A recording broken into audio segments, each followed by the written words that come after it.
เอาหัวหน้าผมทราบไปกองประชุมอาเซียนนะครับคือจีนโฆษณาไปยืนว่าเนาะเดี๋ยวเราจะกินจะได้เขาไปก็ได้เพราะว่าเขาไปว่าอาเซียนบวกห้าเนาะอาเซียนบวกเจ็ดอาเซียนบวกห้ามีปัญหาตรงแกอาเซียนบวกเจ็ดชื่อเพชรเขาก็ได้ไปหัวกันว่าเราเขาจะจับกันรัฐบาลเขาโฆษณาเนาะหัวหน้าผมทราบนะเขาเราจะว่าจะได้เขาว่าได้สั้นได้เงินตกเบื่อเสียเงินเนี่ยเงินตกตรงส่งจีนนั่นเพชรยืนเลยพวกสิงคโปร์ก็แจกนะครับแต่วิธีการแจกของ เงินอยู่ตรงหมดตกเบื่อได้เสียเงินนะ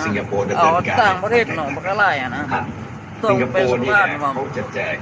ก็ต่อเมื่อคุณต้องไปสอบให้ผ่านคุณลงทะเบียนต้องไปยื่นและไปเรียนAIสอบให้ผ่านตามเกณฑ์ก่อนนี้แม่นะมาตรฐานกติกาแล้วที่จะต้องผ่านAIคุณจึงจะมาได้รับสิทธิ์มันตัวเราชอบเราเรียนว่าเราสำเร็จเงินตกแต่ก็ต้องเชื่อว่าเป็น AI แบบโปรด้วยนะ กินAI แบบโปรก็ปกติคน